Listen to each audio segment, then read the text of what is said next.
చూస్తున్నాం హైదరాబాద్ లోని ఓ ప్రముఖ న్యూస్ ఛానల్ ఆఫీస్ పై బీఆర్ఎస్ కార్యకర్తలు దాడికి తెగబడ్డారు.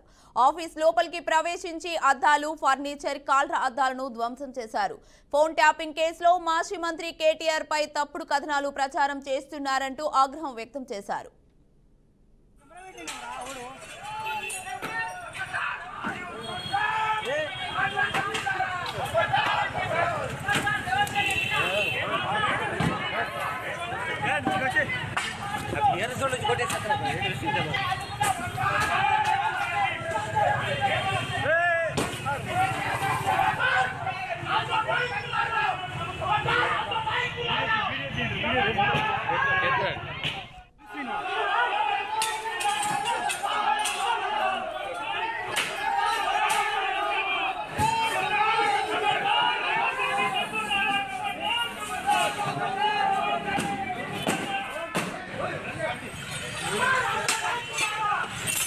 कैमरा वेटिंग हो रहा है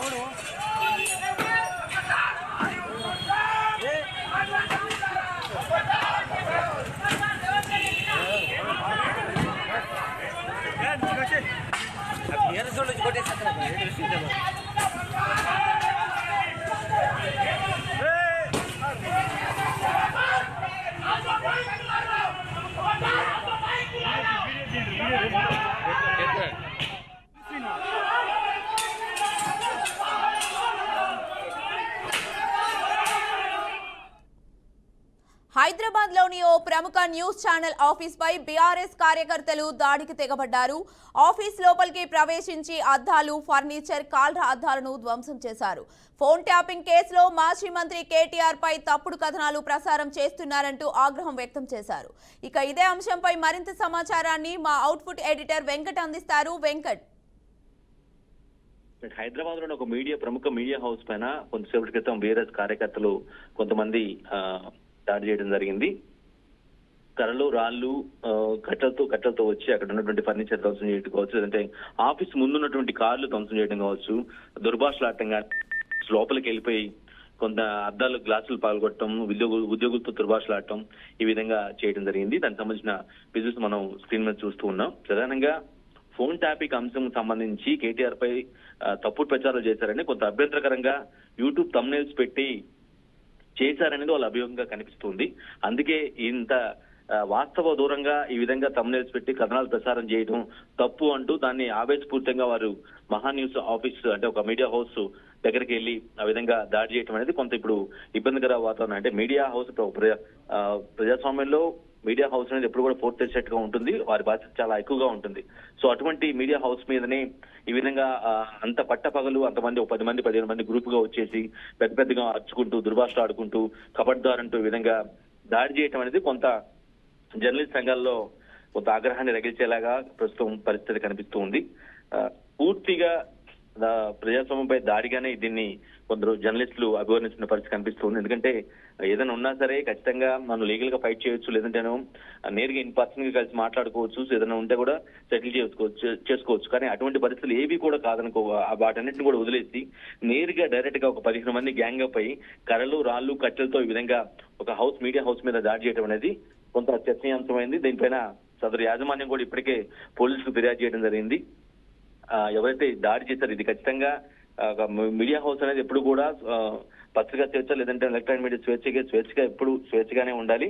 ఎట్టి పరిస్థితుల్లో ఇలాంటి ఒత్తిళ్లకు కానీ, లేదంటే బెదిరింపులకు కానీ, దాడులకు కానీ గురి కాకూడదు. ఒక రక్షణ కల్పించాల్సిన బాధ్యత కూడా ప్రభుత్వాలకి, పోలీసులకు ఉంటుంది. కాబట్టి ఖచ్చితంగా ఆ దిశగా చర్యలు తీసుకోవాలని, ఎవరైతే దాడి చేశారో ఆ వ్యక్తుల్ని వెంటనే అరెస్ట్ చేసి తమకు జరిగిన నష్టాన్ని కూడా కొంత కన్సిడర్ చేయాల్సిన అవసరం ఉందంటూ సదరు యాజమాన్యం ఇప్పటికే పోలీస్ కంప్లైంట్ ఇవ్వడం కావచ్చు, లేదంటే తమ ఆందోళనని మీడియా ఎక్కడైతే దాడి జరిగిందో ఆ ఆఫీస్ ఎదుటిగానే యాజమాన్యం సంబంధి కావచ్చు, యాజమాన్యంతో పాటుగా సిబ్బంది అక్కడే బైఠాయించి పెద్ద స్లోగన్స్ చేస్తూ బీఆర్ఎస్ కార్యకర్తలు ఏదైతే చేశారో దాన్ని ఖండిస్తూ కొంత ప్రొటెస్ట్ చేయడం కూడా జరిగింది.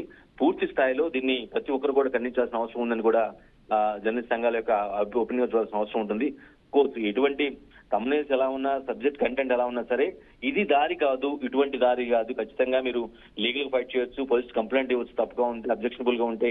ఇటువంటివన్నీ కూడా వదిలేసి ఈ విధంగా ఒక డేర్ డెవిల్ గా పట్టపగల మిడిల్ బట్టపగలు వెళ్లే విధంగా దాడి చేయడం అనేది ఎట్టి పరిస్థితుల్లో క్షమించేది కాదని, ఖచ్చితంగా బాధ్యులపై చర్యలు తీసుకోవాలని ఇప్పటికే సదరు యాజమాన్యం కూడా తెలంగాణ ప్రభుత్వానికి ఒక మంత్రిని కూడా అప్రోచ్ చేయి కొంత వివరణ జరిగిన దాడి గురించి పూర్తిగా వివరించినట్టుగా తెలుస్తుంది. ఇక ఏదైతే పోలీసులు యాజమాన్యం సంబంధిత మీడియా హౌస్ యొక్క ఫిర్యాదు మేరకు కేసు నమోదు చేసుకున్న పోలీసులు ఆ సీసీ ఫుటేజ్ ఆధారంగా విజువల్స్ ఏవైతే మనకి లభ్యమయ్యే ఆన్ ది స్పాట్ లో దాడి జరుగుతుండగా ఉన్నటువంటి విజువల్స్ ఏవైతే ఉన్నాయో వాటన్నిటి కూడా కన్సిడర్ చేసి ఆ వ్యక్తులు ఎవరు, దాడి చేసిన వ్యక్తులు ఎవరు, బీఆర్ఎస్ కార్యకర్తలు అనేది స్పష్టంగా అర్థమవుతుంది. ఎందుకంటే వారి మెల్లో కంప్లీట్ గా బీఆర్ఎస్ జెండాలు ఉన్నాయి కాబట్టి, కేటీఆర్ ని సపోర్ట్ చేస్తూ మాట్లాడుతున్నారు కాబట్టి ఆబ్వియస్ గా ఎవరైనా వారిని చూస్తే బీఆర్ఎస్ కార్యకర్తలు అనుకుంటారు.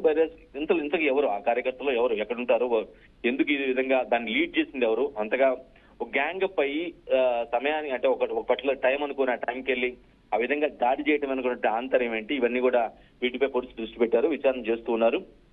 ఖచ్చితంగా బాధ్యుల్ని అదుపులో తీసుకుని అరెస్ట్ చేస్తామని అయితే పోలీసులు చెప్తున్న పరిస్థితి. బట్ ఒక ప్రజాస్వామ్యంలో పూర్తి స్టేట్ ఉన్నటువంటి ఒక మీడియా హౌస్ మీద ఈ విధంగా దాడి చేయడం ఇటు పరిస్థితిలో ఒప్పుకోరు, యాక్సెప్ట్ చేయరు కాబట్టి ఖచ్చితంగా జర్నలిస్టులు అందరూ కూడా దీన్ని ముక్త కంఠంతో ఖండిస్తున్నారు. బాధ్యుల్ని కావచ్చు, లేదంటే వారి వెనక దాడి వెనుక ఉన్నటువంటి వ్యక్తుల్ని వారిపై చర్యలు తీసుకోవాల్సిన అవసరం ఉంది, అరెస్ట్ చేయాల్సిన అవసరం ఉందంటూ డిమాండ్ చేస్తున్న పరిస్థితి కనిపిస్తుంది. Keerthi, right, thank you Venkat.